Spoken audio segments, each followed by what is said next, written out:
A gente continua por aqui repercutindo as negociações comerciais entre os Estados Unidos e a China, e para isso eu chamo agora o diretor da IEST Group e conselheiro também de empresas chinesas, o Daniel Lau, que já está aqui comigo. Muito bom dia, Daniel. Muito obrigado por ter aceito o nosso convite, por estar aqui para poder falar um pouco mais sobre essas negociações comerciais, ou seja, ou essas tentativas de um acordo nesse momento. Antes de mais nada, muito bom dia para você. Bom dia, Débora. É um prazer estar com vocês e falar um pouco mais sobre a China e o acordo recente, o caminho do acordo recente entre China e Estados Unidos. Pois é, bom, como que você avalia esse estágio atual, Daniel? A gente tem, né, representantes comerciais que sentam à mesa, chegam até uma estrutura do que pode ser um consenso para um acordo, mas não trazem maiores detalhes sobre isso, ainda deixam muita incerteza para no ar. A gente está realmente diante de um avanço estrutural, né, desses acordos comerciais, ou a gente ainda tem algo muito frágil quando se trata de acordo entre os Estados Unidos e a China, que ainda depende muito do aval político antes de mais nada nesse momento? Débora, eu acredito que o segundo dia de conversas entre a autoridade dos dois países, ela terminou de forma muito positiva, né, com os dois lados afirmando isso. Então, isso já é uma sinalização boa para nós, para o mercado. E falando de mercado, possivelmente o mercado ao longo do dia vai receber essa notícia com bons olhos, né? Ali com um grande alívio de tensões, e é uma nítida mudança de postura. Essa mudança de postura é sair de um modo de confronto até alguns dias, até algumas semanas, até uns meses atrás, e agora indo para uma coordenação, uma cooperação, uma construção de consenso entre os dois lados e assim reduzir mal-entendidos. Então, eu acredito que as conversas ainda continuam, precisa agora passar para o aval dos dois presidentes, mas, sem dúvida, é um momento muito mais positivo do que a gente tinha um tempo atrás. É muito mais positivo diante de algum ponto que você conseguiu identificar até agora, né, de ambos os lados, para que a gente realmente chegue a uma trégua mais duradoura nessa guerra comercial? Quais pontos seriam, quais concessões você teria identificado, Daniel, para chegar nesse consenso de ser bem mais positivo esse avanço que a gente teve nesse momento? Começou algumas semanas atrás, né, com os dois países reduzindo as suas taxas de importações um do outro. Quando a gente fala de 125%, 135% ou mais do que isso, praticamente inviabiliza o comércio exterior entre as duas grandes potências, né? Então, a redução desse número para um número significativo de 30% e 10%, ele facilita, né, as conversas para que as pessoas, né, as autoridades dos dois países possam sentar e conversar sobre os próximos passos. Existem uma pauta grande, uma pauta assim de vários itens gigantesco, de muitos, né, pilares em que precisam ser resolvidos. Mas sem dúvida o diálogo, o consenso, ele é muito importante nesse momento. E se a Uhum. gente for pensar, né, nós estamos agora em junho, Natal está em dezembro, parece que está longe. Mas, na verdade, quando a gente fala de comércio internacional, o Natal já está logo aí. Uhum. Então, isso é um impacto, né, que poderia prejudicar o comércio entre os dois países numa época bastante festiva. Uhum. Então, o fato, né, dos dois lados sentarem e procurarem um consenso, mesmo que não seja total, mas que pelo menos seja agrupando vários itens, ele já facilita o comércio bilateral entre as duas potências e facilita também o fluxo de mercadorias e ajudando o Natal dos dois países. Uhum.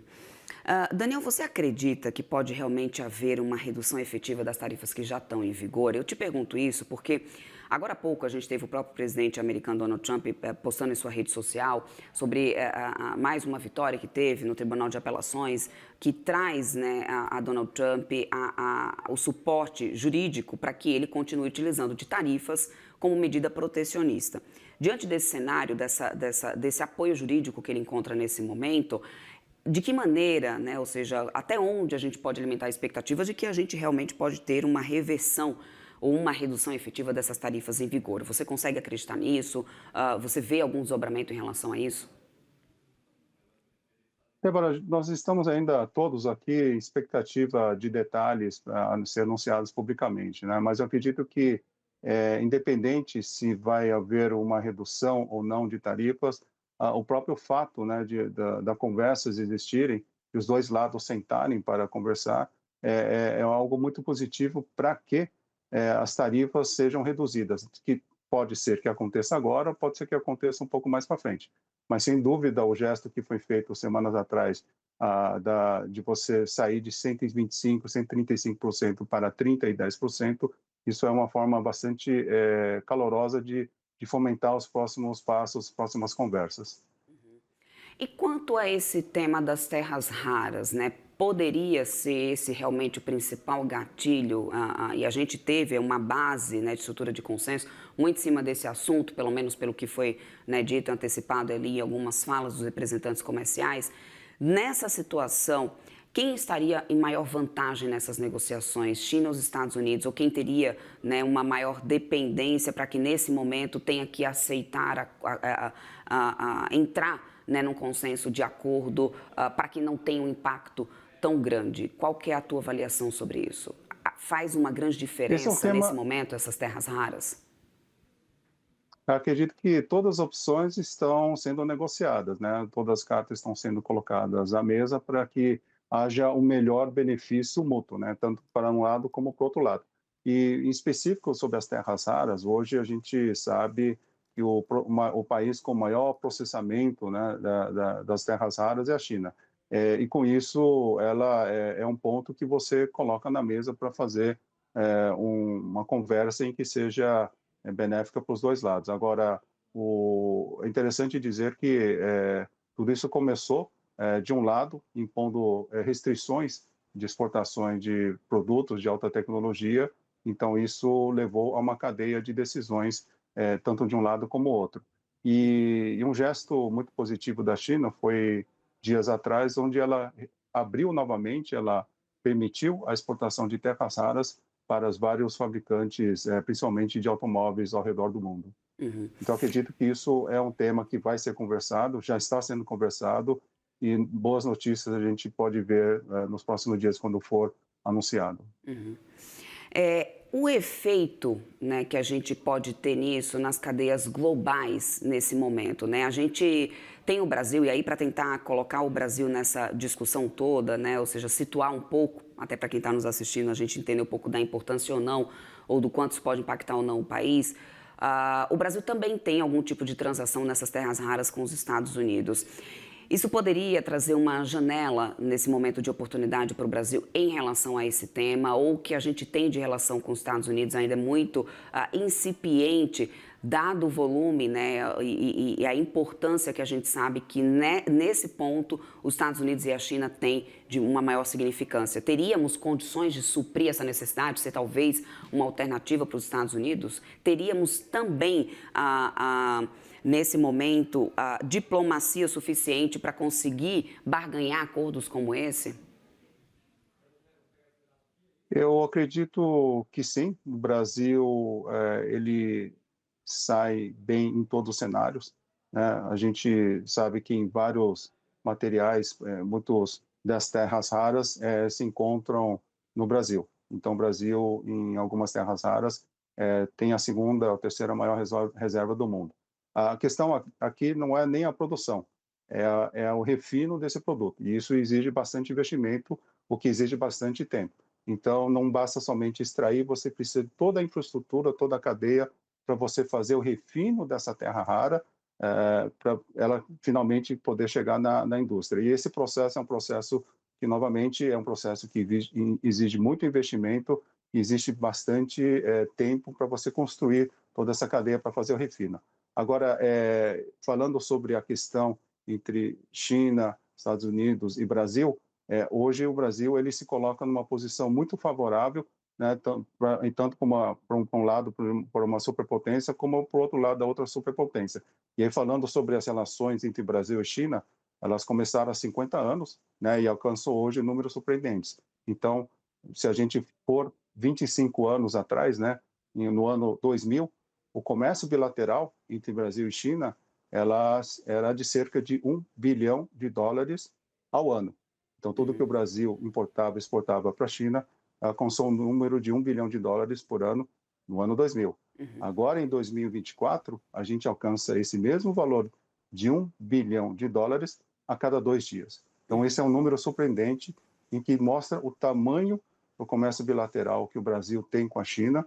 Isso é favorável quando a gente tem um ânimo mais positivo depois desse segundo dia de conversas em Londres. Isso faz com que a expectativa, né, de inflação caia no mundo, a expectativa de inflação caia no Brasil, e com isso abrindo a possibilidade de uma redução de juros, né?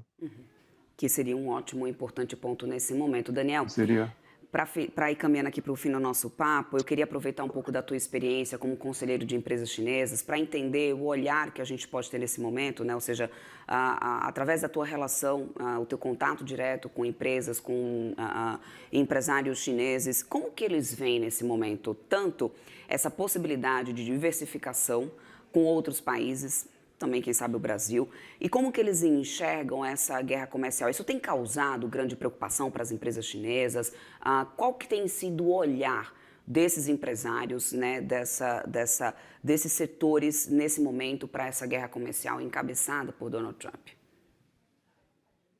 Débora, eu vejo uma onda de investimentos chineses e aí falando aqui da América Latina, e mais específico o Brasil, que já começou há alguns anos. E agora em 2024, 2025, essa onda de investimentos chineses ela tem aumentado. Com a questão da guerra comercial entre as duas superpotências, isso novamente, né, tem beneficiado e muito o Brasil, pois várias dessas empresas que tinham planos de investimento, de aumentar o seu investimento que já existem nos Estados Unidos, eles diversificaram os mercados. E, sem dúvida, o Brasil e a América Latina têm se destacado nesse cenário e atraindo bastante os investimentos chineses. Eu trago aqui um número bastante interessante. Nos últimos 10 anos, mais de US$ 110 bilhões foram investidos por empresas chinesas em toda a América Latina. E o Brasil, como o maior mercado da América Latina, absorveu cerca de 65% a 70%. Então, a gente está falando de um número de US$ 70 bilhões nos últimos 10 anos investidos por empresas chinesas no Brasil. Isso é um número que tende a continuar e, além disso, vai crescer nesse ano, nos próximos anos. Conversando com as empresas chinesas, elas têm um ânimo muito positivo de investir no Brasil.